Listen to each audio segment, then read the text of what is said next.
Que aí depois vamos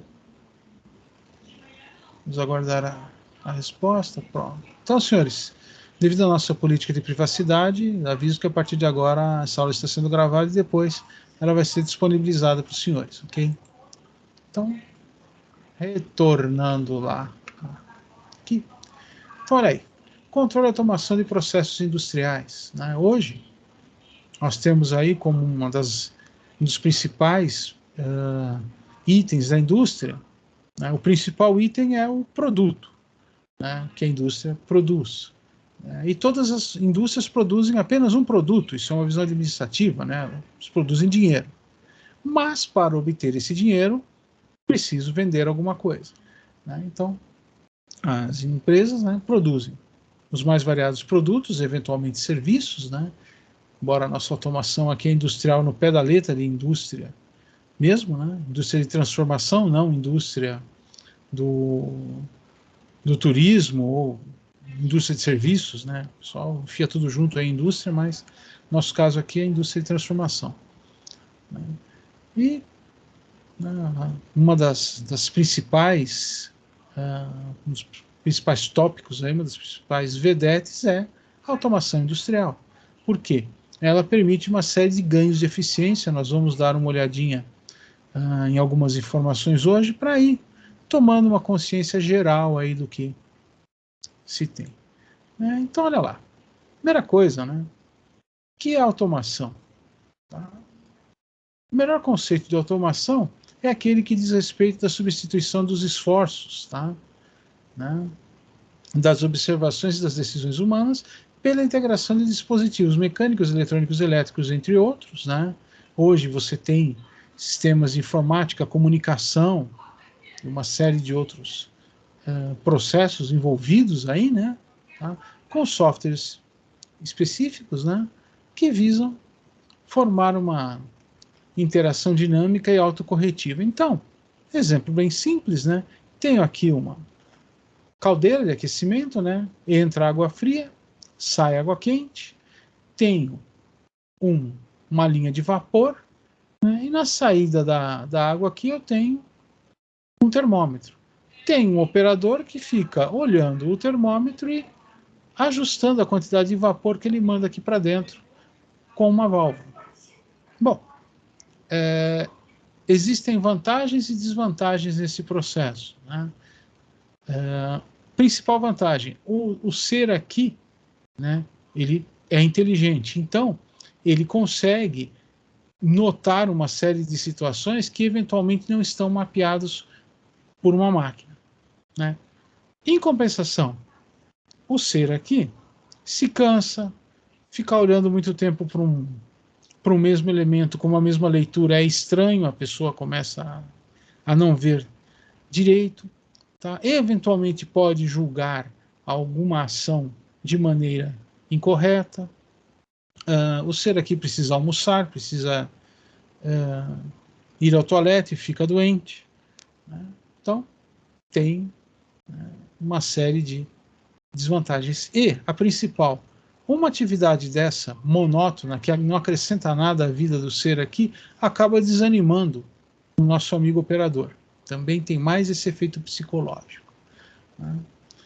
O que eu faço? Eu pego e substituo o meu amigo aqui, o controlador, né, física, pessoa, por uma máquina, por um elemento controlador. Né? Então, tenho o mesmo arranjo, só que em vez do termômetro eu tenho um sensor. Esse sensor faz uma codificação da temperatura da água de uma maneira tal que o meu controlador vai entender qual é essa temperatura e vai operar em cima da válvula, né, que agora tem o nome de atuador, né, dosando a quantidade de vapor para que a água saia na temperatura correta.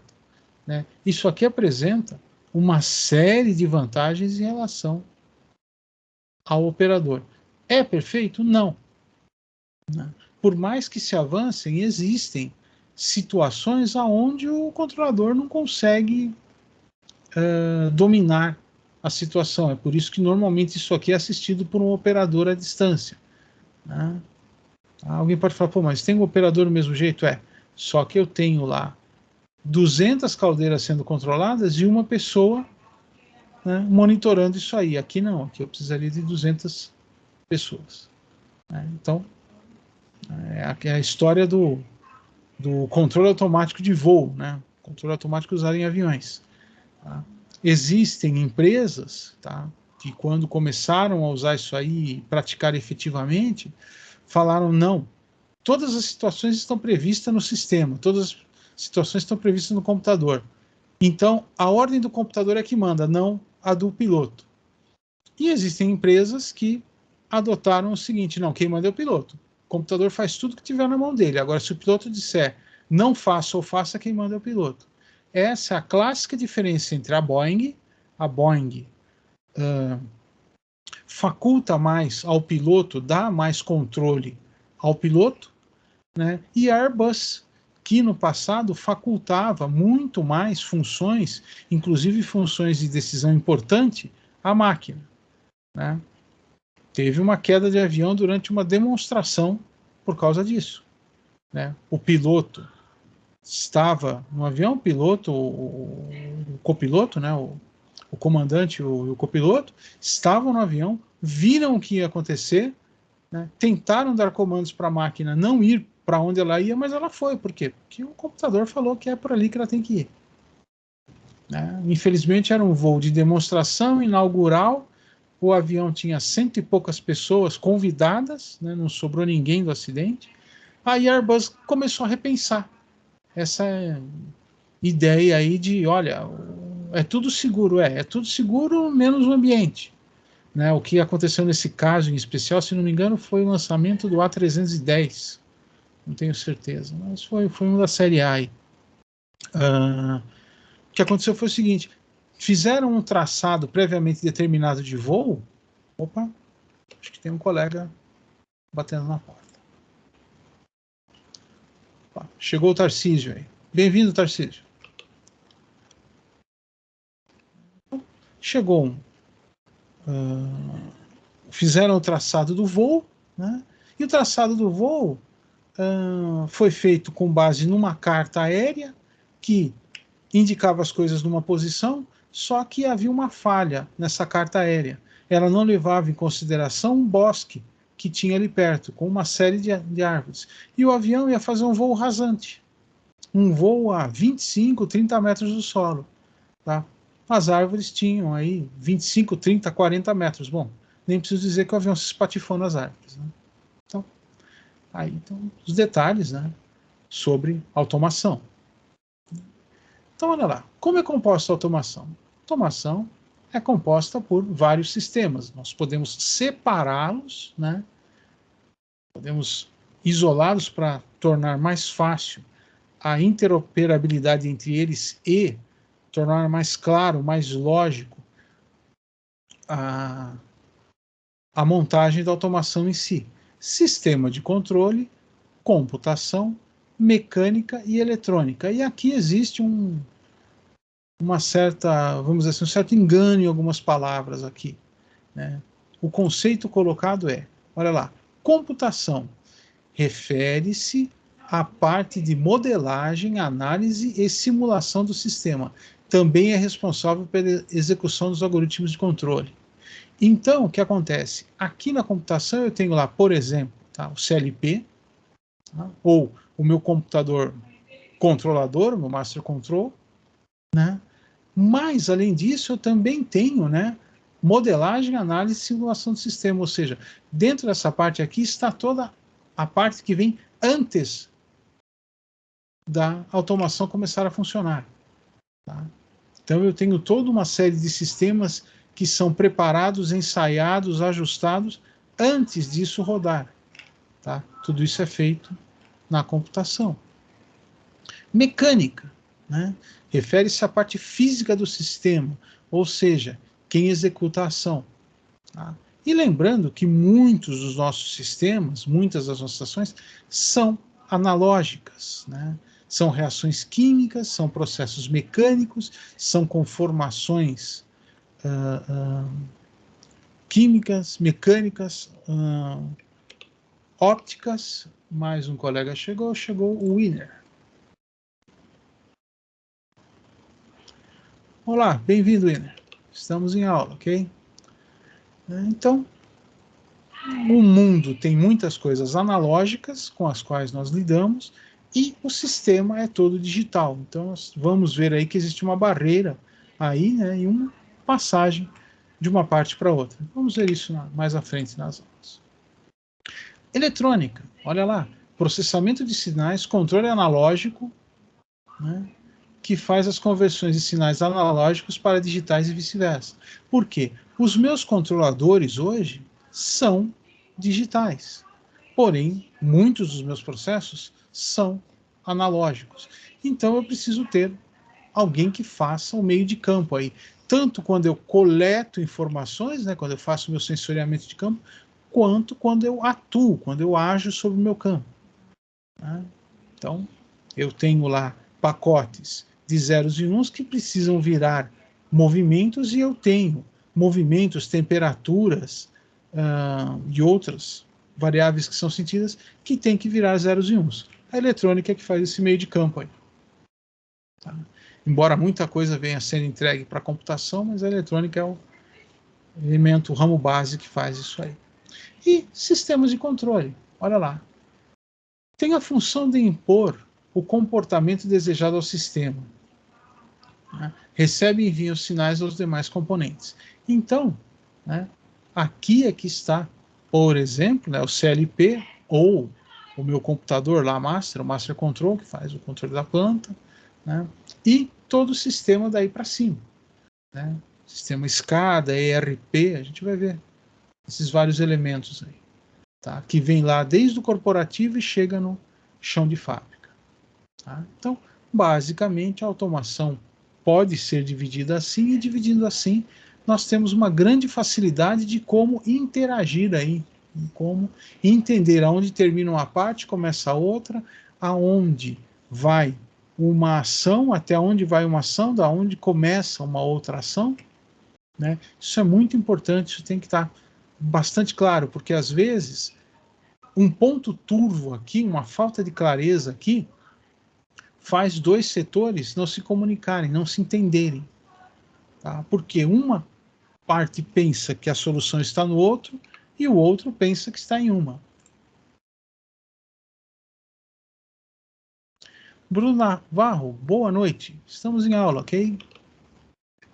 Então é importante a integração entre esses vários sistemas aí.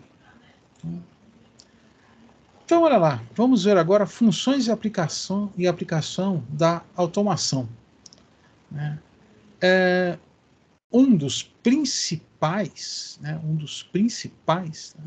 elevar a segurança do usuário. Tá? Senhores, isso aqui são fotos, tá, de uma fábrica de açúcar na Índia, né, um processamento de açúcar na Índia, quer dizer, pega lá, moe a cana, transforma em caldo de cana, em garapa, e aí vai fazendo todo o processo. Né? Chegou mais um colega, chegou o Leonardo.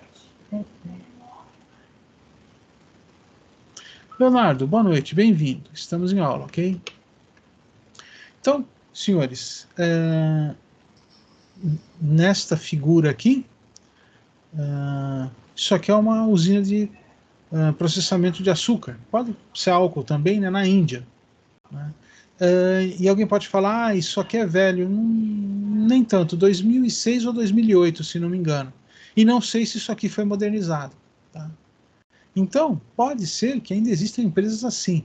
Se os senhores notarem, eu tenho uma roda aqui, um elemento aqui, que gira a uma certa velocidade, com certeza, que a proteção que tem em volta é um gradil simples aqui, ó. Tá? Ele faz o contorno aqui atrás. Eu tenho este operador, né, que ele está aqui mexendo na válvula, aqui ele é mais visível, né? Então, fica aqui fazendo o ajuste dele, fica fazendo o comando, senta quando se cansa aí. E, senhores, além desse elemento que gira aqui a grande velocidade, existe uma série de alavancas e movimentos aqui, ó, vocês podem ver, né? Alavancas com braços, né? Existe uma instalação elétrica bem à vista, bem visível, e que eu não duvido nada que deve ter alguma emenda que está à vista também. né? Sem falar que normalmente esses elementos aqui, esses tubos trabalham com uma boa temperatura. Então, dizer que o nosso amigo aqui está correndo risco trabalhando aqui é desnecessário, né? A gente sabe o que está acontecendo, né? E existem aqui exemplos de manutenção, né? Aqui eu tenho uma junta, né, para ser colocada em tubulação que não sei quando vão usar. Amarraram ela aqui com uma corda, ela está pendurada aí, né? Mais uma coisa que, se a corda afrouxar, cai no pé de um, esse negócio aqui pesa, machuca, né? Então, uma das funções, uma das principais funções da automação é fazer o quê? Elevar a segurança do usuário, tá? Não somente a segurança quanto a um perigo eminente, né? Um elemento aqui que gira a grande velocidade, uma série de, às vezes, correias, de repente acho que tem uma correia aqui, ó. Se essa correia, dependendo do giro, arrebentar, o colega aqui vai tomar um belo de um tapa no braço se continuar com o braço, se a correia não cortar o braço dele fora, né? E também para a saúde a longo prazo. Imagina a temperatura em que deve trabalhar tudo isso aqui. Então, elevar a segurança do usuário, uma das funções. A outra, olha aí, ó, remover o fator humano de tarefas perigosas ou que necessitem de esterilidade, né? Isso aqui não é uma linha de produção de vacina, tá? Isso aqui é uma linha de produção de HD, tá? De disco rígido de computador, que está lentamente caindo em desuso, mas ainda é muito usado. Ainda tem muito computador que sai com hard disk, com HD ou Winchester, como queira. Tem vários nomes. A gente tem que ser poliglota e aprender a falar em tudo quanto é nome possível. Essa superfície aqui, tá, né, que vai ser montada aqui, vai ser gravada, montada, isso aqui não pode ver poeira, não pode ver umidade, não pode ver gordura, não pode ver nada. O ambiente tem que ser estéril, limpo, seco, desidratado. Olha como é que fica o trabalhador, ó. Alguém pode falar, pô, professor, mas por que está todo mundo todo empetecado? Por quê? Porque a nossa pele solta pedacinhos, é normal, tá? A última camada da nossa pele, ela é morta e ela vive esfarelando, é por isso que existe ácaro onde a gente vive, porque o ácaro se alimenta de restos de pele, pó de pele. E se cair um pozinho de pele aqui, seu HD vai ter problema, tá? Se cair um fio de cabelo, então, faz um desastre. Um fio de cabelo normalmente é de 3 a 7 vezes maior do que o espaço entre a cabeça de leitura e gravação e o disco, né? Tudo isso a 7.200 RPM, né? Então, cai um fio de cabelo, aí cai um cílio, faz um estrago, tá? Indo aqui para uma parte mais que está em moda agora, né, devido à pandemia, gotícula de saliva, então nem pensar, tá? Gota de suor, transpiração, nem pensar. O ambiente tem que ser extremamente limpo, extremamente estéril, tá? Opa, o que é isso? Não vou atender. Desculpe, senhores. Então, o que acontece? Outra utilidade da automação. Existem, né, funções onde não tem jeito, tá? Existem algumas ações que têm que ser tomadas, eventualmente inspeções ou até mesmo montagens, que se você for colocar um robô para montar aquilo ali, vai sair tão caro, tão caro, tão caro que te inviabiliza o produto. Então aí não tem jeito, mão de obra humana, tá? Mas aonde for possível e necessário, tá? O necessário é o mais importante, né? Fazer automação. Por exemplo, mexer com produtos químicos, biológicos, agressivos, né? Então, o colega lá vai fabricar nitroglicerina, né? Fabricar nitroglicerina, dependendo do processo, é uma coisa perigosa. A bichinha pode explodir, tá? Então, você tem que trabalhar a baixa temperatura, pressão controlada, depois de pronto ela tem todo um processo de armazenamento, tá? E muitas vezes isso aí é feito roboticamente, tá? Ou é feito com uma linha de produção. Por quê? Se explodir, não machuca ninguém, né? Vai danificar lá o ambiente, mas não machuca ninguém.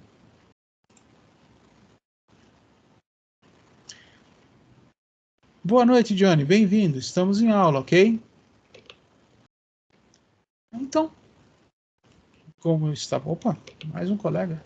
Estamos... Bem-vindo, Edmilton. Tudo bem? Estamos em aula. Então, uma das funções, né? Remover o fator humano de tarefas perigosas ou que necessitem de esterilidade. Tá? Então, eu posso ter aqui um ambiente onde eu estou mexendo lá com um contaminante biológico, eu estou fazendo pesquisa biológica. Né? Então, o ideal é que braços robóticos manuseiem o material, não uma pessoa. Tá? Ou numa linha de produção de algum remédio. Olha lá, ó. Realizar tarefas que possam causar lesões a longo prazo, esforço repetitivo ou cargas elevadas. Então imagina que eu tenho lá uma área no meu produto onde eu tenho que apertar parafuso. Tá? Tudo bem, apertar parafuso? Apertar parafuso contra madeira, com certo torque.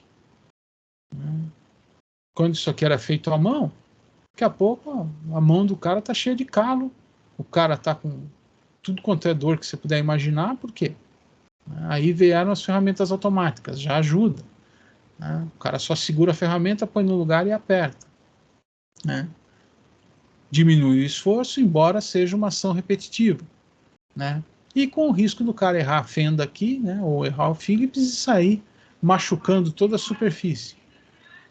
Vantagem do sistema automatizado. Né? Sistema com automação. O colega corre menos risco de se machucar, não se cansa, né? A minha qualidade de montagem é maior. Né? Isso é absoluto? Não. Em alguns casos não tem jeito. Tá? Fica tão complicado e tão caro colocar uma pessoa para fazer que, aliás, desculpe, fica tão caro e tão complicado colocar um robô para fazer, ou é uma atividade razoavelmente simples, né? Tá? Onde os esforços não são tão repetitivos e a carga não é tão elevada, que você pode facultar a pessoa a fazer. Tem um exemplo, né? Eu tenho um tio que trabalhou na Scania durante muito tempo, né? Quando ele começou a trabalhar na Scania, não existia limite de carga para o operador carregar. Então, o operador carregava o que ele aguentava, né? Vamos dizer assim. Então, se tinha um cabeçote lá de motor de 45 quilos, o cara falar, não deixa que eu carrego, o cara carregava. Né? Aí veio a primeira normatização, limitar o peso. Não, o máximo que um operador pode carregar é 40 quilos. Nossa, quase um saco de cimento, 2 sacos de cal, isso já é um absurdo, mas deixa para lá. Aí veio um novo ajuste, 38, depois 32, 28, 25, 23, 18, opa, desculpem, 18, 15, 12, aí chegou uma definição, no máximo 10% do seu peso corporal. E já tinha pessoas de menor estatura, menor porte trabalhando na linha. Já tinha mulher trabalhando na linha de produção. Então, imagina, você pega uma moça de 45 quilos, tá? Ela pode carregar no máximo 4,5 kg. Então, começou a se enxergar o seguinte, não, meu, carga tem que ser máquina que vai carregar. Não tem jeito. Tá? A não ser coisas pequenas, pacote de parafuso, essas coisas assim, né? Tudo bem. E miudeza, né? Agora, se tem uma certa carga, um certo peso, olha, eu tenho aqui uma caixa de válvulas, eu preciso levar para lá. Quanto pesa a caixa de válvulas? Com as válvulas tudo dentro, uns 20 quilos. Meu, chama lá o tratorzinho, chama a maquininha, tá? Em 2 pega, põe em cima e leva. Né? Então, vai se fazendo esse acerto aí. Existem empresas que, ou antigamente se usava muito esteira, né, para ir de um ambiente para o outro, ou correntes com ganchos, né, guinchos móveis, vamos dizer assim. Tá? E mais modernamente você tem lá uma pequena empilhadeira, né, uma pequena máquina de transporte que hoje já é autônoma. né? Então ela encosta embaixo da máquina, a máquina, por exemplo, estampa bronzina. Tá? Então ela vai estampando, estampando, estampando, estampando, estampando. Quando chega lá a 20 quilos de bronzina, ela para, aquela maquininha que está ali, aquele robô que está ali, já sai com a caixa, ele já tem o caminho determinado, ele já sabe para onde ele tem que ir, e já vem um outro robô, para com a caixa ali, né? Ou existe um pulmão, um local estanque, a gente vai ver detalhes como esse, né? A máquina continua operando e fica aguardando as bronzinas, enquanto aquele robozinho, aquele transportador corre até o ponto de entrega, lá na linha de montagem, deixa a caixa lá, pega a caixa vazia, volta para colocar ali. Né? Então, alguém pode falar, pô, professor, mas sai mais barato manter uma máquina dessa do que uma pessoa? Não, de jeito nenhum. Mas é uma questão de, às vezes, segurança. Tá? Vai pedir para uma pessoa sair por aí empurrando um carrinho com uma caixa? Né? Se acontecer alguma coisa no piso, cair, machucar, né? Se o robozinho lá tombar, cair no chão, põe ele em pé de novo, vê se teve algum dano, não teve, vai embora. O ser humano é mais frágil, né? Nós não somos feitos de aço. Então, realizar tarefas que possam causar lesões a longo prazo, né, ou por cargas elevadas. Senhores, olha lá, agilidade de comunicação e supervisão. Então, eu tenho lá o meu processo acontecendo, né, tenho o meu controlador e tenho aqui o meu operador moderno. Né? Então, ele está lá na sala de controle, atrás dos vários painéis, né, das várias telas, dos vários ecrãs. Né? Tem gente que não gosta de chamar isso aqui de tela, gosta de chamar de ecrã, tudo bem? Ecrã. Né? Com os IHMs, da interface homem-máquina, a gente vai ver isso aí com calma, né? E ele fica monitorando o que acontece aqui no processo. Né? Muito mais rápido e muito mais eficiente do que você ter alguém andando no processo e olhando, né, uma série de indicadores. Ou esse cara aqui ficar olhando por cima da planta, né, aqueles postes multiluminosos, né, alguns chamam de picolé, né, tá? Aqueles postinhos com várias cores, né, em que todo mundo tem que estar no verde. Opa, se aparecer um amarelo é estranho, laranja, então peraí, vermelho para tudo que tem um problema ali. Né? Então, aqui ele tem muito mais visão, controle e também consegue tomar decisões mais rápidas, mais acertadas se for confrontado com um eventual problema, ok? Senhores, um instantinho, ok? Senhores, têm alguma dúvida? Antes que alguém pergunte a água, tá? Senhores, alguém me deu uma resposta. Senhores estão me ouvindo? Sem dúvida, professor. Obrigado. Daqui a pouco a conexão cai e eu fico que nem um maluco falando aqui para ninguém. Então, senhores, então agilidade de comunicação e supervisão do processo. Opa, temos mais um colega chegando.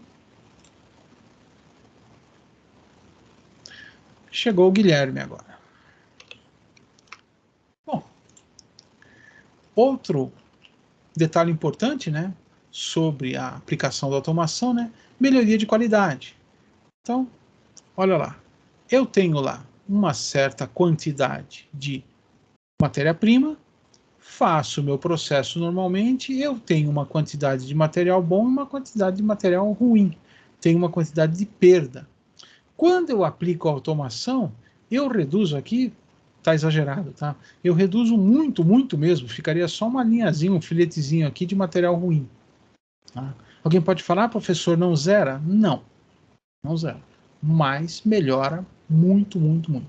Por quê? A automação opera no processo. Se eu tiver alguma falha, por exemplo, na minha matéria-prima fornecida, a automação não vai corrigir isso aí.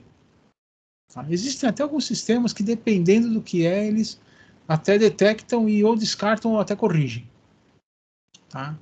Mas isso aí já são sistemas mais apurados, né? Mais evoluídos.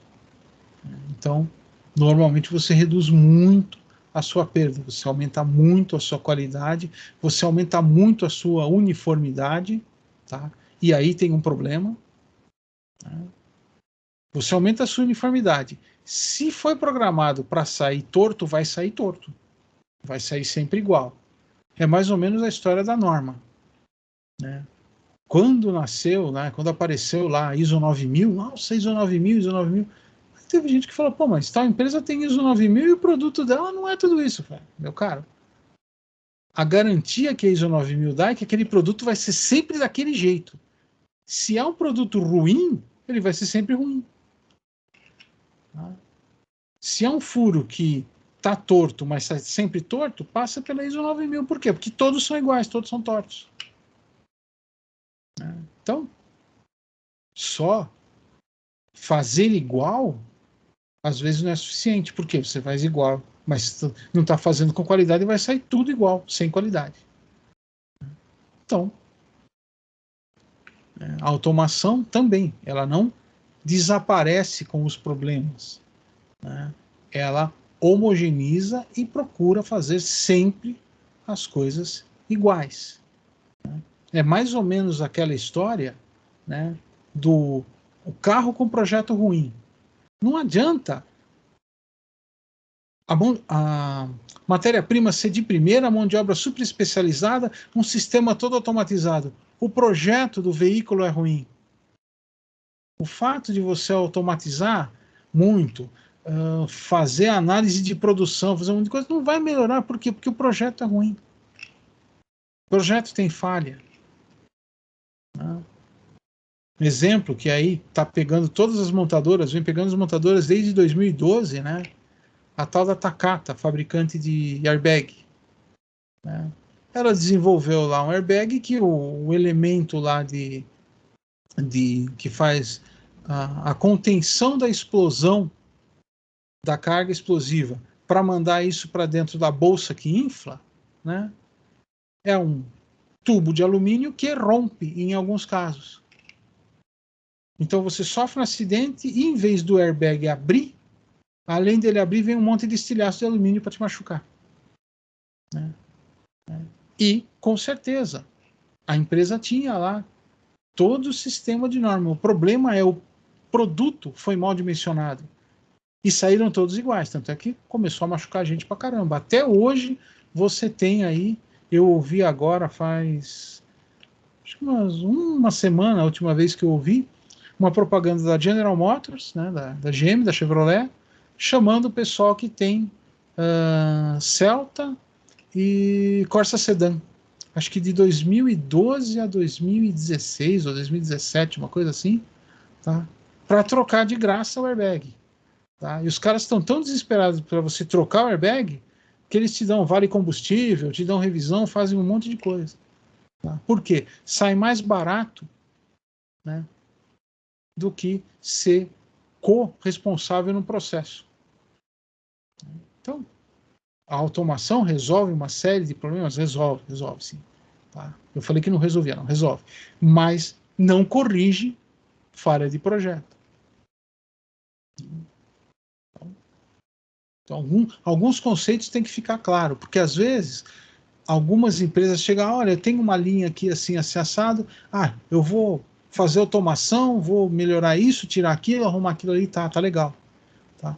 Só que, se o que sai lá na frente, dentro da especificação, não é um produto bom, de alta qualidade, tem que dar uma olhada, porque às vezes o produto é para ser assim. Tá? Por quê? Tem vício de projeto. Né? Ou está recebendo. Opa, Guilherme voltou. Ou está recebendo matéria-prima de baixa qualidade. Bom, vamos lá. Continuando sobre automação, olha lá. Né? Rapidez de produção.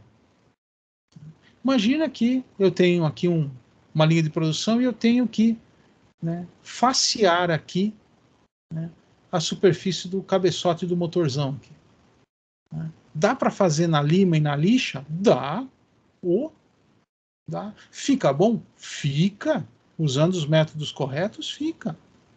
Né? Tá? Só que leva um mês para um profissional fazer um cabeçote ficar bom. Né? Máquina não. A máquina faz um cabeçote desse a cada 5, 8 minutos.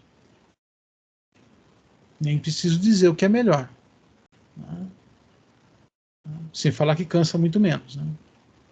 O colega que ia ficar passando ele ia pegar a placa de vidro, né? Placa de vidro lá de 1 polegada de espessura, envolver com a lixa, né? Passar o óleo e ficar ali passando a lixa até deixar isso aqui um espelho planinho, limpinho, bonitinho. Né? Fica bom? Fica. Dá para fazer? Dá. Só que demora. Né? E às vezes você consegue uma qualidade acima da que você precisa. Né? Às vezes você pega bloco de motor e cabeçote que você vê que até tem marca da usinagem. Tá? Tem marca do último faceamento que foi feito aqui. Você fala, nossa, mas tem marca, dá para ver. Você passa no dedo, você sente uma pequena rugosidade. Não tem problema, a hora que põe a junta e aperta, a junta veda, isso aí acabou. Tá? É mais barato para a empresa fazer isso do que transformar isso aqui no espelho. Por quê? Você vai precisar de uma máquina com maior precisão, vai demorar mais para ser feita a produção de algo que a junta consegue absorver numa boa. Não dá problema. Tá? Então, aquilo que eu falei da qualidade. Às vezes, a qualidade requisitada, solicitada, é uma. Dá para fazer muito melhor? Dá. Vale a pena? E o custo de fazer muito melhor? Quando houve a união da Auto Latina, havia uma briga ali entre a engenharia da Volkswagen e a engenharia da Ford. Por quê? Qual que é o método de trabalho para você lançar um carro ou lançar uma alteração num carro? Você tem os defeitos, vamos dizer assim, essenciais, urgentes, que rodam com perigo para os ocupantes. Isso aí você tem que corrigir, não tem jeito. Tá? Teu carro não pode perder o freio. Tá? Seja com motor a combustão ou seja elétrico. Seu carro não pode perder o freio. Tá? Agora, eu tenho ali que numa pesquisa, depois de 45, 50 mil quilômetros, o forro da porta solta e começa a fazer barulho. Isso aí é algo que, olha, produz assim e vamos tentar corrigir no próximo release, no próximo ajuste do carro. Essa é a visão do americano. É essencial? É perigoso? Não, não. Vai fazer o quê? Olha, meu, depois de 3, 4 anos vai fazer um barulhinho. Meu, manda a bala para frente assim e depois a gente vai melhorar o grampeamento aí, vai fazer uma trava melhor, tirar um pino e colocar um parafuso para prender esse negócio aí, mas não agora. O alemão não.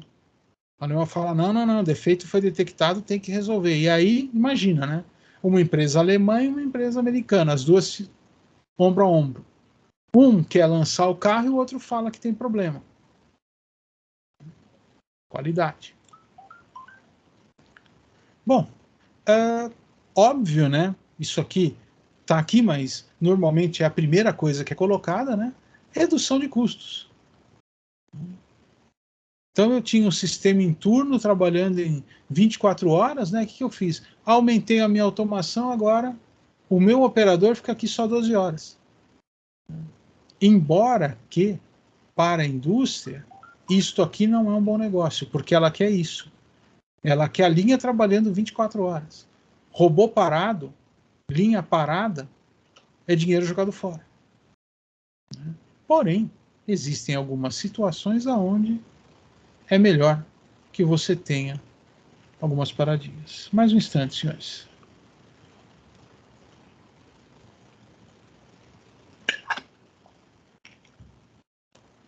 Tudo bem até aqui, senhores? Os senhores estão me acompanhando? Estão me ouvindo? Alguma dúvida? Todo mundo vivo aí? Ótimo. Obrigado.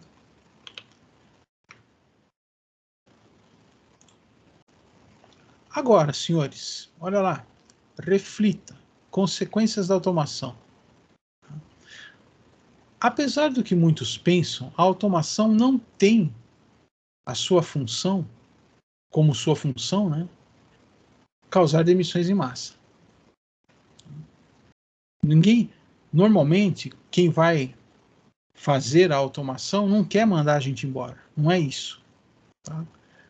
Mas, pela evolução da tecnologia, é difícil dizer qual não é a aplicação da automação, pois esta pode ser aplicada na indústria, casas, prédios, aeroportos, ferrovias, estradas, veículos, sistemas de segurança, portos e até mesmo em brinquedos.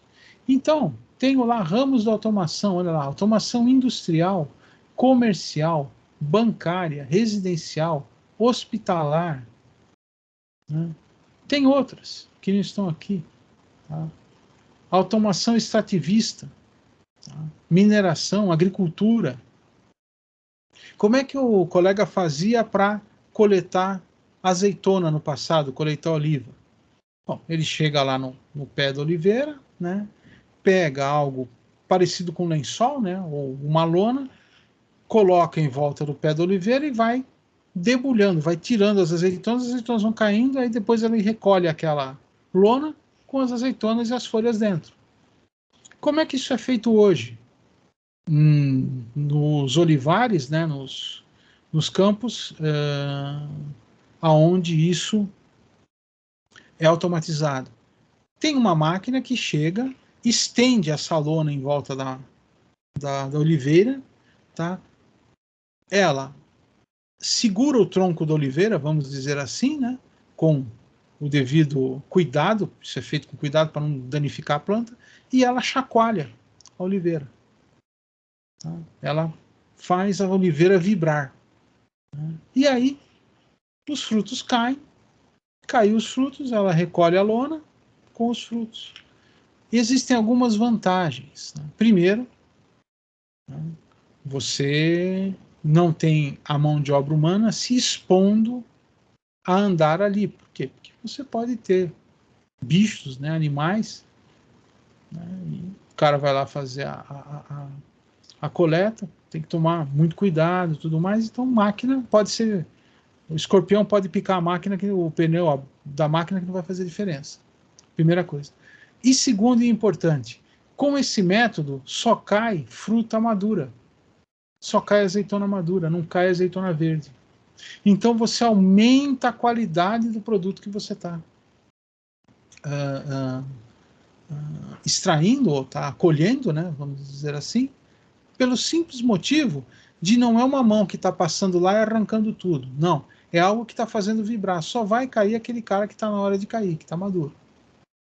Tudo isso é estudado, trabalhado, né, para que aconteça assim. Assim como uma série de outros processos aí. Então, né, é um desafio da vida moderna, né, avançar, melhorar a automação, tá, sem dispensar tanta gente. No Japão, por exemplo, existem muitas empresas onde muitas atividades ainda são feitas manualmente. Tá? Alguém pode falar, pô, mas isso podia ser feito por máquina? Podia, mas não faz mal ao ser humano e ele consegue fazer bem. Por que não? Tá? Alguém pode falar, mas isso deixa o produto mais caro. Sim, sim. Só que existe a máxima. Né? Robô e computador não consomem, só consome energia elétrica, quando está ligado ainda. Né? Então, para que eu vou produzir se eu não tiver para quem vai comprar? Né? Existe a filosofia da parte ruim, né, que a maior parte das empresas gostariam de vender apenas para 20% da população, que é 20% da população que tem dinheiro. Tá? E quem não tem tanto dinheiro? Não tem tanto dinheiro não é problema da empresa, o único problema é o seguinte, né? Por mais que ela não queira, essa estrutura faz parte da sociedade. E o rico não existe sem o pobre. Estou dizendo, vamos dizer assim, pobre, o pobre normal, não o miserável, aquele que não tem como viver. Então, isso aqui às vezes é um dilema, mas tem como gerenciar, tem como se melhorar isso aqui. Olha lá, senhores, vamos ver um pouquinho, né? Dar uma relembrada aí, regimes de produção e sistemas de automação industrial. Então, o que, que eu tenho? Tá? Eu posso ter o volume, né? Quantidade de produto que eu produzo, né? E o tamanho da minha produção, o tipo da minha produção. Então, eu posso ter um volume reduzido ou um volume elevado. Eu posso ter uma produção discreta, intermitente ou uma produção contínua, de fluxo. Né? E aí eu tenho vários tipos de produto aqui dentro. Tá? Tem aqui alguns exemplos, né? Existem muito mais coisas, mas tem aqui alguns exemplos. Mais um instante, senhores.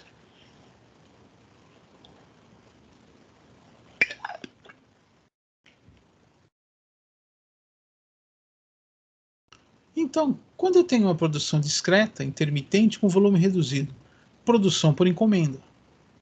Tá? Por exemplo, estaleiros que produzem navio, fabricação de avião, tá? Grandes estruturas de engenharia e construção civil, prédios, hidrelétricas, pontes. Né? Opa, mais um colega chegando aí. É o Iago. Ele está na sala. Né? Então, grandes estruturas de engenharia e construção civil, né? Pontes, viadutos, prédios, usinas hidrelétricas, né? Turbogeradores para Itaipu, né? Por exemplo, tá? Produção de filmes, né? Uma produção discreta, reduzida. Olha aqui, isso aqui é da indústria do entretenimento, né? Aqui você pode colocar também geradores eólicos, né? Aqueles aerogeradores, né? Aqueles geradores eólicos, né? Produção em lotes, né? Então é aquela produção em pacotes. Eu vou produzir 2.000 peças, eu vou produzir 20.000 peças, eu vou produzir. Né? Já tem uma produção indo mais para um fluxo, mas ainda é discreto e um volume um pouco maior. Indústria da moda, joalheria, produtos de luxo, vinho. Né?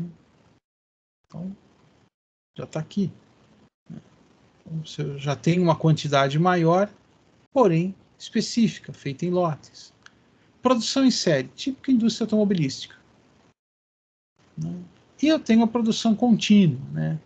Que é um volume elevado, uma quantidade elevadíssima de produto, tá? E é um fluxo contínuo, é uma coisa que não para. Né?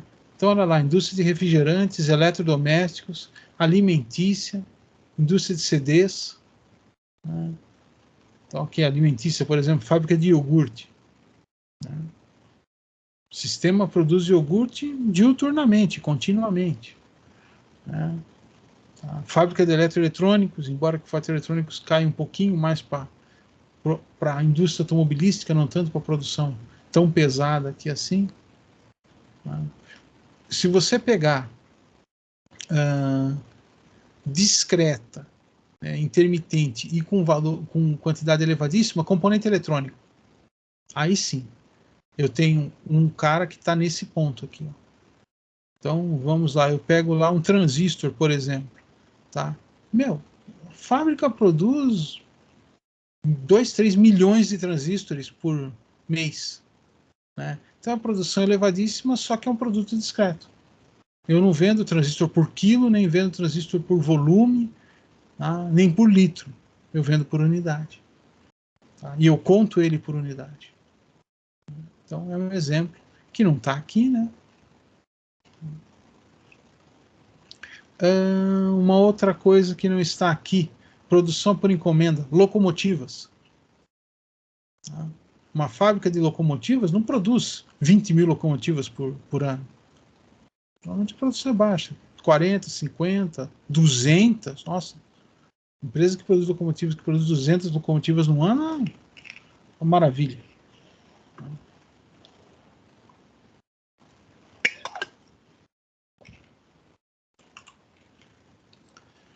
Tipos de automação. Né? Eu tenho automação rígida. Né? O que é automação rígida? Olha lá. É aquela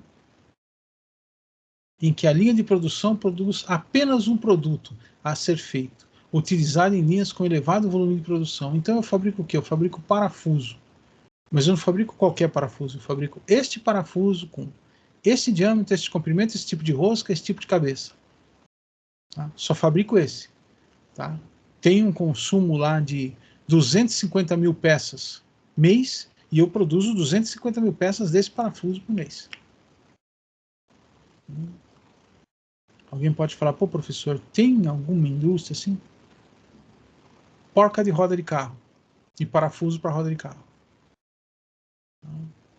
Tem lá 1, 2, 3 modelos e uma fábrica que faz isso aí faz 1 zilhão. E a automação ali é rígida. Aquela máquina, aquela linha só produz aquilo. Por quê? Tem uma demanda violenta. Precisa de uma quantidade violenta de parafuso e porca. Né? Se você pensar numa produção aí de, vou chutar aí, 1 milhão de carros por ano. Né? Tem carro que usa 3 parafusos, tem carro que usa 4, tem carro que usa 5. Vamos colocar a média 4. Né? Só que o carro tem 4 rodas. 1 milhão são 16 milhões de parafusos por ano. Dá mais do que 1 milhão de parafusos por mês. A linha de produção que produz esse parafuso só produz ele. E além do mais, é interessante porque quanto maior o meu nível de produção, desde que eu tenha quem compre, menor o meu custo. Aí eu consigo pular a cerca e vender para outras áreas do mundo. Né? Às vezes eu tenho, por exemplo, uma linha de montagem na Argentina e lá não tem fábrica de parafuso. O parafuso vai daqui para lá. Ou eu tenho linhas de montagem no Brasil e porca não é feita aqui. A produção no Chile é mais barata, então o cara compra porca de tonelada lá no Chile. E a linha de produção só produz aquela porca. Automação flexível. Tá? Olha lá. É utilizada em linhas com médio volume de produção, pois permite que sejam produzidos diversos produtos ao mesmo tempo com a mesma linha. Então, o que acontece? Eu entro lá com a minha especificação, que eu quero parafuso de um tipo, depois eu quero um parafuso de outro tipo, depois eu quero um pino, né?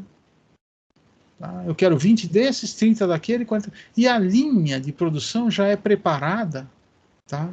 Para me atender. Então ela produz aquela variedade de produtos, né?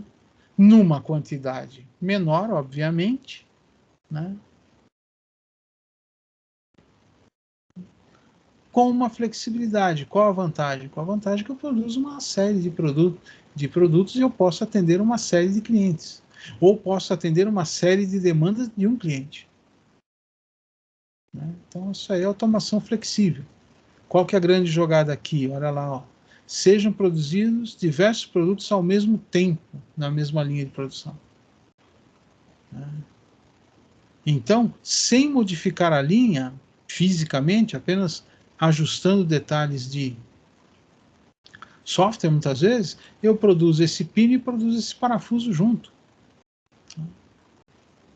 Uma outra linha de produção, por exemplo, o banho químico que esse material recebe. Eu tenho uma parte mecânica lá, que cada uma faz o seu parafuso, só que na hora de eu aplicar o banho químico aqui de proteção, né, posso colocar todos eles juntos. Não é muito bom porque tem que separar depois, eu sei. Mas você pode colocar isso aqui em cestinhas, né? E essas cestinhas vão passando de tanque em tanque, só que não é uma cestinha por vez, vai 20 cestinhas. Tá? Então vão 2 cestinhas desse pino aqui, 2 cestinhas desse parafuso, uma desse, tá? Uma cestinha desse outro parafuso aqui, e assim vai. Né? Todas juntas. Então é uma linha flexível, porque o que ela faz pode ser feito com vários materiais ao mesmo tempo. Tá? Exemplo de linha alimentícia, o McDonald's. Né? Tamanho de hambúrguer, no máximo tem 2. O normal e o big, talvez tenha 3. Vai? O pequeno, o normal e o big. Tá? Só que se você vai pedir um sei lá, um quarteirão com queijo, ou vai pedir um Big Mac, o hambúrguer é o mesmo. Só que a linha de produção faz lanches diferentes. Então, você tem aí, né, em algumas partes, uma automação flexível. Né? E a automação programável? Qual que é a grande jogada da automação programável?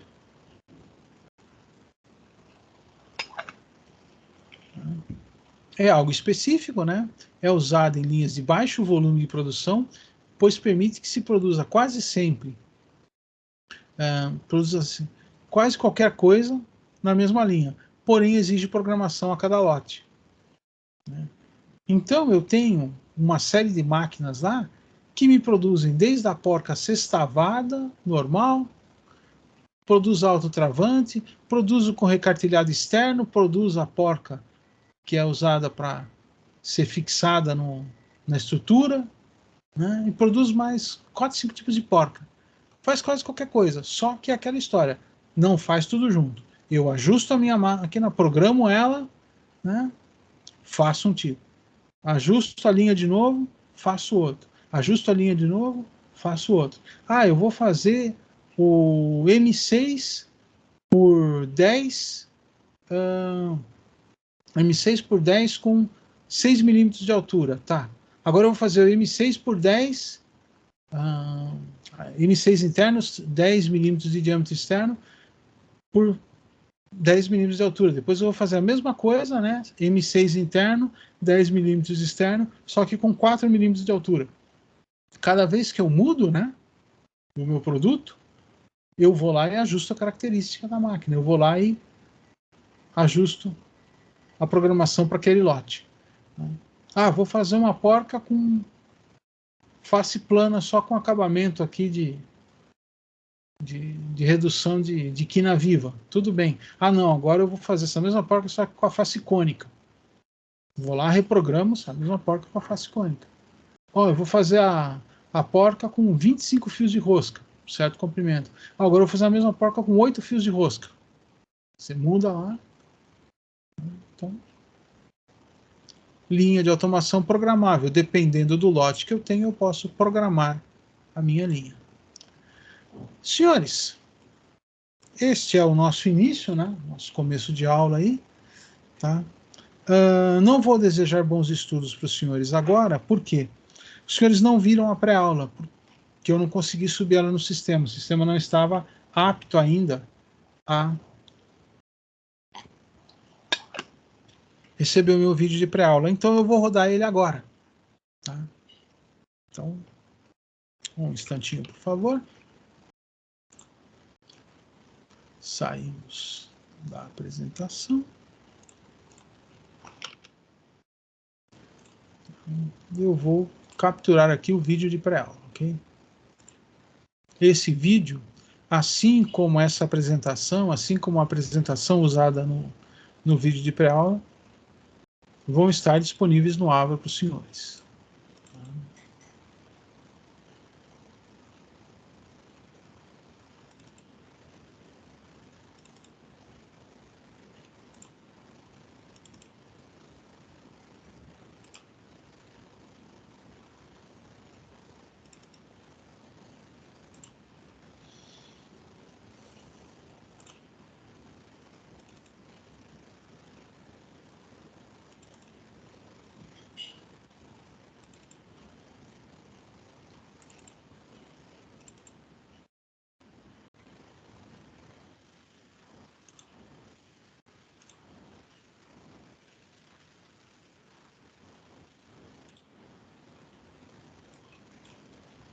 Então, senhores, eu acredito que para a semana que vem. Onde estão os senhores? Acredito que para a semana que vem, as pré-aulas e todo o restante do material já vão estar disponíveis no Ava. Tá? Então, vou colocar no ar aqui. Vamos ver.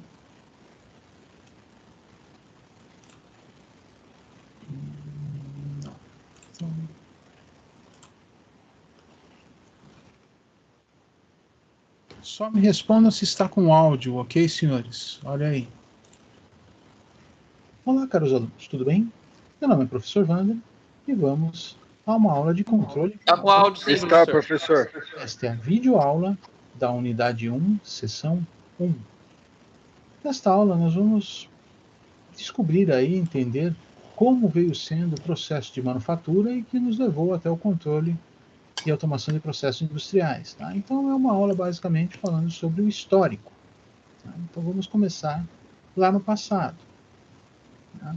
Então ó, temos aqui um resumo de algumas qualidades e do que acontecia. Né? Então vamos ver aqui com calma nesse primeiro slide do que se trata. Então, aqui nós temos a data, né, no caso aqui. Vamos ver aqui, uma manufatura, produção 1. Fato importante, necessidade básica. Ou seja, o que se precisava tinha que ser suprido e esse era o fato importante. Energia biológica era feita à mão por energia humana. Tá? Uniformidade nenhuma. Cada artefato saía de um jeito, da maneira que era possível. Qualidade nem se fala. Tá? Quem fazia? O próprio produtor era o usuário, ou seja, quem precisava desenvolvia a ferramenta. Tá? O instrumento de trabalho que estava à mão. Tá? Madeira, pedra, eventualmente metal, quando se conseguia. Né? E um exemplo, né? Um telhado de um abrigo, né? Era feito com fibras vegetais, era o que se tinha à mão. Olha aqui, vamos para uma segunda fase. Aqui já estamos em 6.000 a.C. Né? Então, o que mudou aqui? Mudou que já nasceu o artesanato, um tipo de produção em série, fazer vários produtos parecidos. Né? Já se tinha escrita, a escrita nasceu para se contabilizar o que era colhido na agricultura, já se dominava uma agricultura nessa época, né? E para se contabilizar o que era feito na agricultura, nasceu a escrita. Aqui tem um exemplo de escrita cuneiforme. Né? Pouca uniformidade. Um instantinho, havia... senhores. Um colega chegou. Opa. Não? Já entrou. Muito bem, voltamos ao vídeo. O mestre, que era quem fazia as coisas e a qualidade dependia dele, né? A relação era mestre-aprendiz, então o aprendiz normalmente fazia as atividades mais pesadas com a ideia de um dia se tornar mestre, aprender o que estava sendo feito. Por isso chama-se aprendiz. E o mestre era quem dominava a tecnologia. Tá? Instrumentos de trabalho, ferramentas simples. Já haviam algumas ferramentas, mas eram simples. Tá? Um exemplo, né? Telhas de barro produzidas à mão. Então aqui temos um exemplo aí de artesanato, em cerâmica. 4.000 a.C. Tá? Tudo aqui ficou igual, menos uma coisa. Alguns líderes notaram que era necessário planejar, organizar e controlar o que era feito. Então, eu dou sempre o exemplo da guerra, né? Eu tenho um exército, esse meu exército tem 2.000 lanceiros, tá? 5.000 flecheiros, que é quem trabalha com arco e flecha, né? E 50, 60 lutadores brutos que trabalham com machado. E eu tenho um artesão que adora fazer flecha, mas não gosta de fazer lança. Só que eu preciso que ele faça lanças. Então eu preciso planejar e controlar o que ele está fazendo. Senão eu vou ter flecha de sobra para os flecheiros e não vou ter nenhuma lança para os lanceiros. Tá? Então nasceu a necessidade de planejamento e organização. Isso, né, lá no Egito. 600 a.C. 600 a.C., o que aconteceu? Nasceu o controle de produção e os incentivos salariais. Tá? Por quê? Eu já sabia produzir, eu já planejava tudo, só que eu continuava tendo dificuldade do que produzir e quando produzir. Então eu precisava controlar isso aí de uma maneira que fosse positiva, de uma maneira que fosse rentável, de uma maneira que eu não jogasse muita energia fora. E alguém descobriu que era interessante, tá? Para quem produzisse mais, pagar melhor. Né? Então, incentivos salariais. O que acontece? 500 a.C., isso aconteceu na China e na Grécia. Tudo continua igual, menos o quê? O desenvolvimento de padrões. Tá? O tamanho, as medições das coisas. Para quê? Para se ter uniformidade. Se não chega alguém querendo entregar trigo que colheu, só que ele traz em ânforas, em jarros de barro. Tudo bem, a gente vai pagar o que tem dentro da ânfora, mas o que tem dentro da ânfora? É uma ânfora. Tá. Chega alguém que produziu trigo também, só que ele traz em sacos. Ele quer receber pelo que tem no saco. O que tem no saco? Não.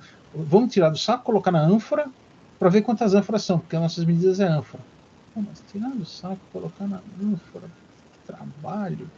Tá? Aí chega alguém que traz o trigo simplesmente colocado no cesto do burrico aqui. Meu, vou ter que tirar do cesto do burrico para colocar na ânfora para depois devolver. Para. Então, embora sejam necessárias algumas manipulações, o ideal é se ter padrões. Para quê? Para que se torne mais fácil pesos e medidas. Então, nós temos aqui alguns exemplos de pesos e medidas usados na época. Não vamos a fundo nisso, é só para dizer que isso existe. Ok? E lá, tanto na China quanto na Grécia, nessa época aqui de 500 a.C., houve necessidade de se desenvolver e se registrar sistemas e padrões. Aí veio a Idade Média, a Idade das Sombras. Muito pouca coisa se desenvolveu. Até que 1400, né, nota, passou muito tempo, né, lá em Veneza. Veneza era uma cidade promissora na produção de barcos, né, e barcos de guerra, especialmente, né? Muitas nações compravam barcos de guerra dos venezianos que sabiam construí-los bem, só que havia um probleminha, né? O ideal é que os barcos fossem muito parecidos. Para quê? Por uma facilidade de produção, por uma facilidade de operação. Quem aprendia a usar um barco, aprendia a usar qualquer barco da frota. Tá? Para isso, artesanato de manufatura, ou seja, feito à mão, artesanalmente, mas muito parecido com o outro. Tá? Tem assim uma melhor uniformidade, embora seja pouca, mas uma melhor uniformidade. Tá? E aí nasceu a ideia de uma bem rústica linha de montagem. Né? Então, todos os mastros têm que ter entre 6 e 8 metros. Não aceitamos mastros de 15 metros e nem queremos mastros de 1,5 m. Tá? Então, todas as tábuas terão que ser cortadas com 20 centímetros de largura. Tá? Por 2 centímetros de espessura, por exemplo. Tá? Para quê? Para que se tenha qualidade no que se está fazendo, para que se consiga ter uma certa produção para vender o mesmo produto, ou um produto muito parecido. Okay? Todos os timões têm que ter lá 15 locais para você colocar a mão e girar. Não é 14, não é 16, é 15. Foi determinado assim, acharam que era melhor assim, esse é o melhor, todos têm que ser assim.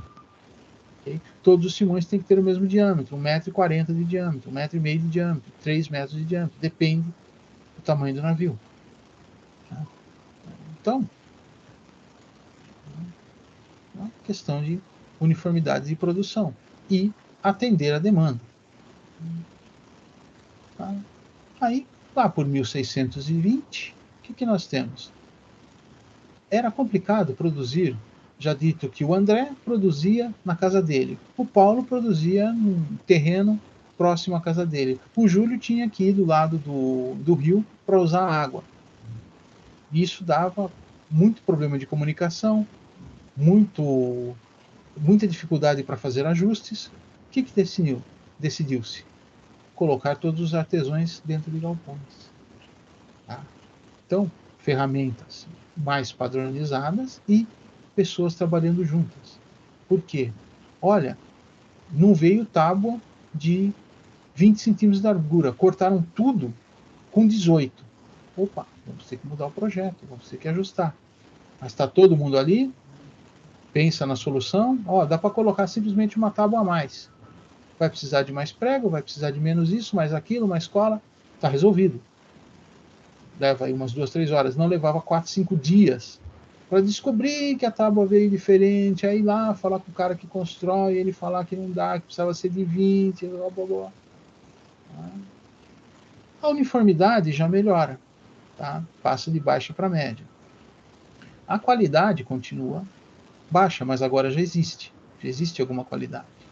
Tá? Quem fazia? Chefes operadores. Tá? Então aqui, o mestre artesão, ele já estava de lado. Você já tinha uma chefia que sabia o que estava fazendo e que determinava. Eram usadas máquinas simples, mas já eram usadas máquinas. Exemplo, né? Telhas de barro produzidas em formas. Não é mais à mão. Agora tem uma forma para moldar a telha.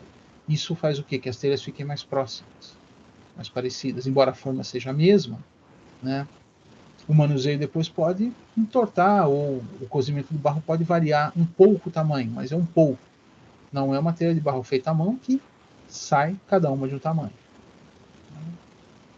Em 1750, né, com a descoberta do carvão mineral, tá, e do uso do vapor, né, começou a manufatura industrial.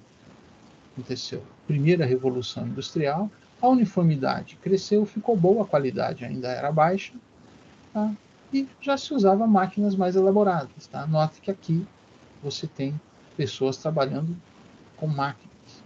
Tá? E as telhas de barro continuavam sendo produzidas em formas, talvez estampadas no molaria, e não mais o barro colocado na forma à mão. 1890, Taylor desenvolve algumas teorias de administração, tá? E isso impõe ao sistema uma produção melhor. Tá? Já se dominava o vapor, o ar comprimido, né? E começava a se usar petróleo para algumas coisas, começava a se queimar petróleo no lugar do carvão para algumas coisas. Tá? A uniformidade continuava boa, a qualidade subiu um pouco, havia uma hierarquia de fábrica, né? Então você tinha lá gerência, encarregados, preparadores, operadores, né? Você já começava a estruturar a sua empresa de uma melhor maneira. Máquinas mecânicas, porém mais bem elaboradas, né? Que traziam mais qualidade, velocidade e precisão, e nessa época perigo para o operador, tem que levar isso em consideração também, e rolarias industriais. Né? O barro era misturado, prensado e saía lá numa linha de produção de telhas que ia para ser queimado. Entre 1890 e 1899 aconteceu a eletrificação, conseguiram dominar a eletricidade. Tá? E aí, tudo aquilo que era movimento, que era gerado com vapor, passou a ser gerado com motores elétricos. Né? Então ocorre a segunda revolução industrial. Tá? Olha lá, vapor, ar comprimido, petróleo e eletricidade. Tá? A eletricidade entrou aí para melhorar. E máquinas elaboradas, mecânicas, porém com parte elétrica. Tá? O movimento agora era de um motor elétrico. Qual a vantagem? A vantagem é que o motor elétrico era menos ruidoso, tá? Mais confiável. Você não tinha linhas de pressão alta de vapor para tudo quanto é lado. Tá? A eletricidade é perigosa? É, mas era menos perigosa do que linhas de vapor. Okay? 1903, Fordismo. Ford, né? Henry Ford montou lá a primeira linha de produção, né? Baseada naquela ideia. Se eu posso ter no matadouro uma linha para desmontar um boi, né? Eu posso ter uma linha para montar um carro. Né? Então, cada operador faz uma atividade, né? E se especializa naquela, embora que Ford fazia rotação de profissionais na linha, para evitar monotonia, para evitar tédio. Ok? E todo o resto aqui continua igual. Final da guerra, né? Nosso amigo Toyota, né? Lá no Japão, começou a implantar o toyotismo, que é atenção à qualidade. Tá? Então, você ter maior exatidão ou acurácia e precisão, chegar mais próximo do valor de referência. Tá? Os sistemas já eram movidos à eletricidade, a uniformidade era muito boa, a qualidade era boa. Tá? As máquinas eram mecânicas e elétricas, e aqui já tinha telhas metálicas, uma coisa um pouco diferente do que se fazia antes. Em 1965, com o advento da eletrônica, do domínio do transistor, né, a General Motors apresenta o primeiro CLP, o primeiro controlador lógico programável, onde eu poderia substituir os painéis de relé, né, que eram enormes, tinham o tamanho de uma porta, né, por um equipamento bem menor, mais prático, e que poderia ser programável, ou seja, ele poderia ter ajustes feitos dinamicamente numa velocidade mais elevada e mais simples do que era feito anteriormente. Tá? E as máquinas aqui, né, instrumentos de trabalho, né, eletricidade e máquinas eletroeletrônicas. Tá? Associado sempre à mecânica. A mecânica nunca vai sair do circuito. Né? Em 1970, na década de 70, o que aconteceu? Aparece o SCADA, tá? Ou Supervisory Control and Data Acquisition. Tá? O que é isso? Né? Controle, supervisão e aquisição de dados. Tá? Era um sistema que trabalhava acima dos CLPs, que permitia um sistema de controle integrado. Então eu consigo controlar as minhas várias áreas da linha de produção, tá, por um sistema único. E olha lá, instrumentos de trabalho. Eram máquinas mecânicas, eletrônicas e tinha automação. Aí a automação já começava a aparecer e tomar parte do trabalho para ela. E um exemplo, né, telhas produzidas em linha de cimento amianto. Né? O amianto aqui foi barrado. Ele é cancerígeno, foi tirado do mundo, mas durante muito tempo foi usado como fibra para manter a qualidade dos produtos, para fazer um produto bom. Até pouco tempo atrás nós tínhamos caixas d'água de cimento amianto. Né? O que aconteceu de 1980 até hoje, senhores? Bom, nasceram os ERPs, né? Enterprise Resource Planning, né? Sistema de planejamento dos recursos da empresa, né? Sistemas de administração integrados mais evoluídos, né? Energia continua sendo eletricidade, a uniformidade e a qualidade foram para muito boas. Tá? Quem faz hoje células de produção, e eventualmente a coisa está voltando para o passado engraçado, porque as células de produção não precisam estar no mesmo galpão, eu posso ter células de produção distribuídas pelo mundo e uma linha de montagem que vai pegar tudo isso aí. Isso exige muito da administração, mas é possível. Tá? Olha lá, instrumentos de trabalho, máquinas mecânicas, eletroeletrônicas, automação e computadores. Tá? Então aqui os computadores começam a proliferar no sistema, a trazerem aplicativos, a trazerem softwares que melhoram a gestão. Tá? Exemplo, continuamos com telhas de cimentamento. Tá? Um passo à frente disso, nasce o computador ajudando o quê? Ajudando o design, o desenvolvimento, tá? A manufatura, o machinery, né? A usinagem, a engenharia, tá? A produção e o controle de produção. Então o computador entra aí nesse circuito não somente para controlar a produção, mas para ajudar a desenvolver o produto, para ajudar a desenvolver a linha de produção. Hoje você já consegue simular linhas de produção sem ela existir. Tá? Olha aqui, ó, projetos assistidos por computador. Né? E aqui nós temos novas tecnologias, né? Estão chegando razoavelmente recentes, estão aí para estourar no nosso mundo atualmente. Né?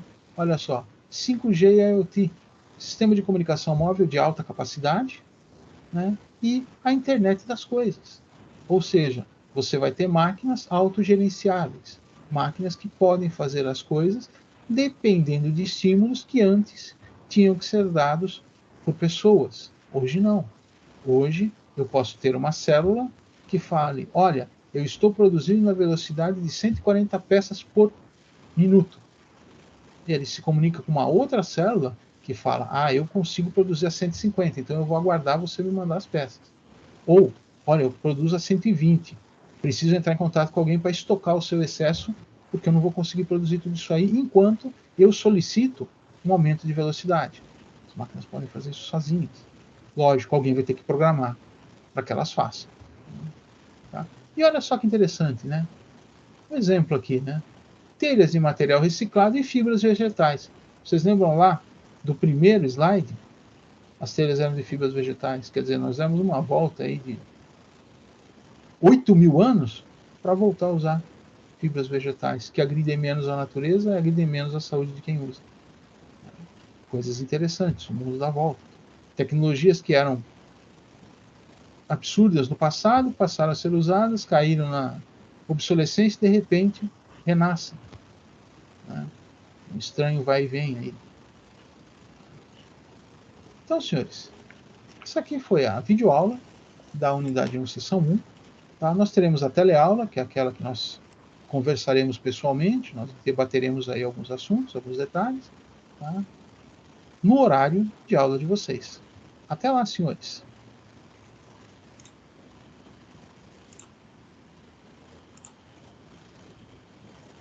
Bom, senhores, aí tivemos aí a nossa pré-aula, né? Como os senhores não tiveram oportunidade de vê-la antes, eu trouxe aqui para vocês. Espero que na semana que vem eu já tenha disponibilizado isso aí, os senhores possam ver a pré-aula da segunda aula antes de ver a aula. É importante dar uma olhadinha na pré-aula porque muitas vezes existem algumas coisas na pré-aula que organizam melhor as informações, trazem alguns conceitos que já se tornam conhecidos e você tem menos surpresas durante a aula, vamos dizer assim. Senhores, estou surpreso com a grande quantidade de alunos, tá? Não esperava que iam aparecer tantas pessoas, tá? Estou feliz com isso, acho isso muito importante. Desejo a todos aí um bom início de semestre, né? Vamos ver se até o final do semestre a gente consegue se conhecer, ter alguma aula presencial. Eu acredito que as nossas aulas práticas poderão ser presenciais, tá? Mais do meio para o final do semestre. Hoje, primeira aula, uma aula um pouco mais curta, né? Eu deveria falar aí de uma série de detalhes sobre datas, horários, dia de prova, essas coisas, mas isso não foi passado para a gente ainda. O pessoal está terminando de ajustar alguns detalhes aí, tá? Como parece que nós vamos ter turma de primeiro ciclo, então, o que é muito bom, né?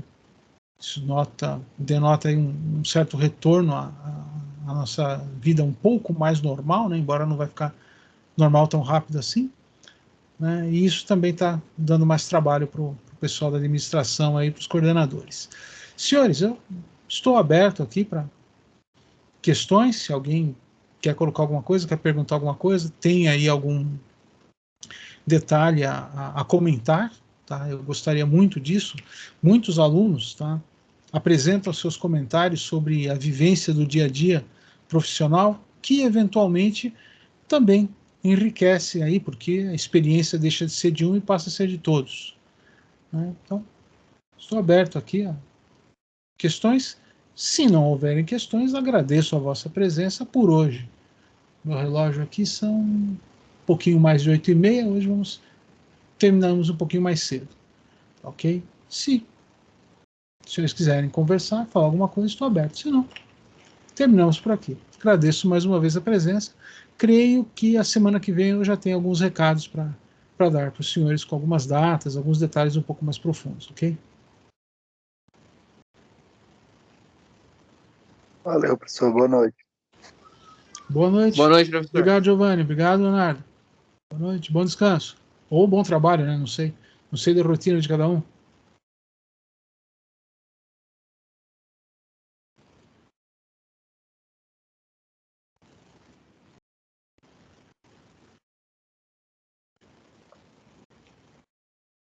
Valeu, professor. Boa noite. Boa noite. Obrigado. Boa noite, professor. Boa noite, Guilherme. Obrigado, professor. Boa noite. Obrigado, professor. Boa noite.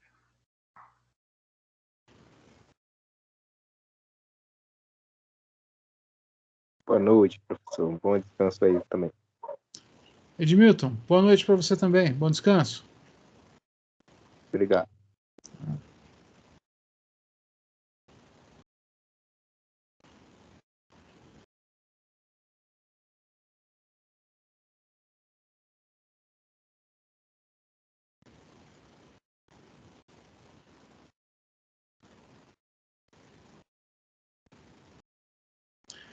João Vitor, quer falar alguma coisa?